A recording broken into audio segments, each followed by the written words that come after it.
Je vais vous parler de nom de projet, puisque désigner un projet par un nom, c'est quelque chose d'assez sympathique et d'assez courant, hein. Et donc je vais vous conter quelques anecdotes ou quelques exemples vécus, sachant qu'on est dans le domaine de la communication, donc le nom de projet a une certaine importance. Et c'est pour ça d'ailleurs même qu'on recommande parfois d'avoir des noms de projet qui puissent aussi se prononcer aussi bien en anglais qu'en français. J'ai envie tout d'abord de vous parler de Platon. C'est quelque chose qui remonte à la fin des années 60, quand j'étais encore étudiant.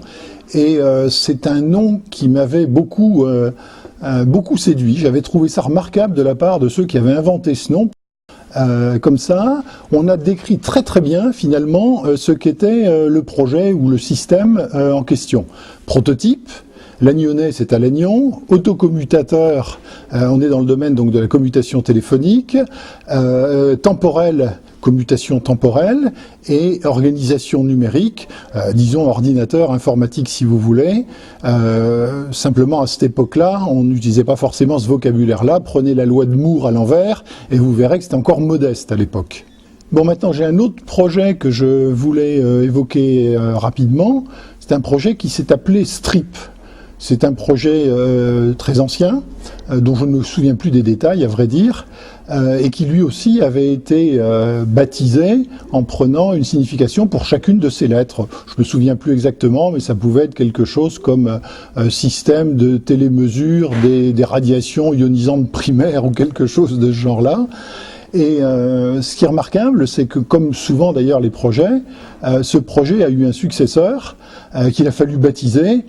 Et les responsables ont eu l'idée de l'appeler Tease. Évidemment, striptease, vous avez tous compris.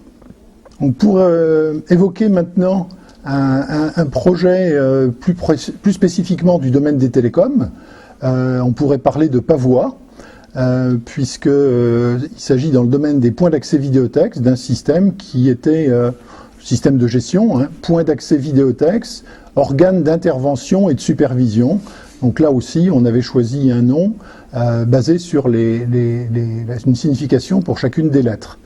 Alors ce qu'on peut remarquer au passage, c'est qu'il y a toujours une certaine ambiguïté entre le fait de parler du projet ou du produit qui est réalisé par ce projet. Mais finalement, ça n'a pas grande importance et on n'en est pas véritablement gêné. Alors, toujours dans le domaine des télécommunications, on peut aussi citer Granit. Il ne s'agit pas d'un projet à proprement parler, on est plutôt dans le domaine d'une association qui, comme vous le savez sans doute, signifie Groupement armoricain informatique et télécommunications, mettant ainsi en avant le côté breton. Alors j'ai récemment découvert que la roche la plus couramment répandue en Bretagne n'est pas le granit, contrairement à ce qu'on pense souvent, ce sont les schistes en fait. Et donc, on peut se poser la question de savoir si un autre nom n'aurait pas été plus pertinent.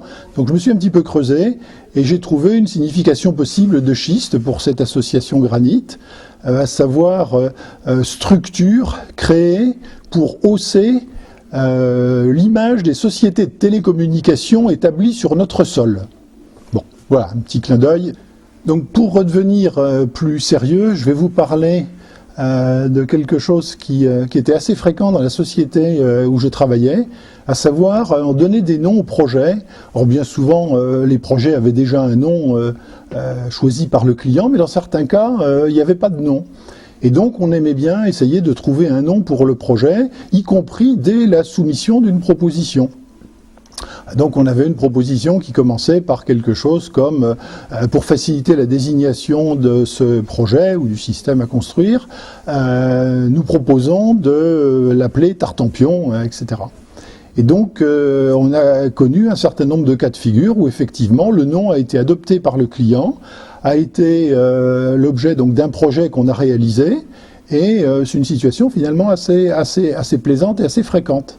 La petite anecdote qu'on peut raconter à cette occasion-là, c'est qu'on a connu un cas de figure où le client a retenu le nom de projet qu'on avait proposé, mais a aussi retenu un concurrent pour réaliser le projet. Donc c'est la vie, c'est des choses qui arrivent. Pour citer un autre exemple de projet où nous avons comme ça proposé le nom au client, on peut parler du projet Orchis. Le contexte, c'est en gros 1995, France Télécom Mobile, qui ne s'appelait pas encore Orange à l'époque, un réseau qui s'appelait Itineris, et France Télécom Mobile souhaitait s'équiper d'un système plus perfectionné pour traiter les demandes clients. Donc pour faire la gestion de la relation client, ce qui à l'époque ne s'appelait pas encore le CRM, mais c'était bien de ça dont il s'agissait. Et la désignation du système attendu faisait une phrase complète.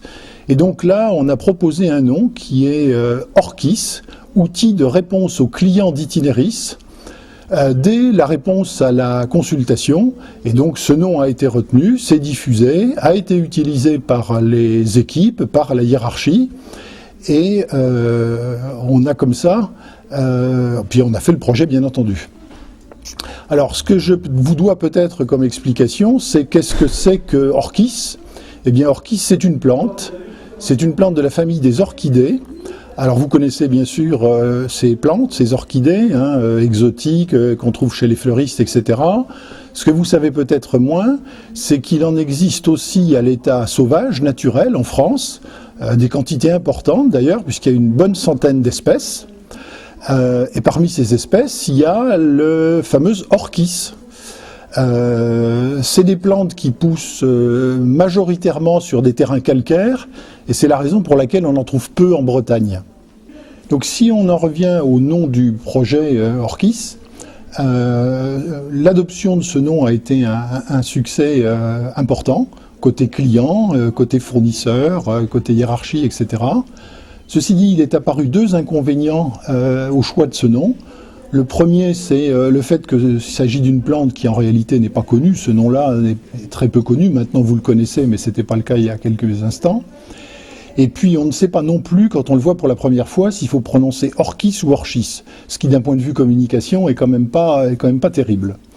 Et donc, France Télécom Mobile a fait le choix, au bout d'un certain nombre de mois, de le rebaptiser en conservant la même idée, mais en prenant le mot orchidée, beaucoup plus courant, beaucoup plus connu, pour désigner ce projet. Donc on avait perdu la signification initiale, mais on a conservé finalement la même idée. J'ai un autre exemple d'utilisation de noms de plantes de la famille des orchidées pour désigner un projet, c'est le projet Ofris. Donc il s'agit là d'un projet interne portant sur une démarche d'industrialisation, démarche qualité, démarche CMM, etc., peu importe le détail. Ce projet interne a donc eu ce nom de baptême avec une signification là aussi bien étudiée. Autrement dit, quelque chose qui traduisait bien finalement l'objectif du projet.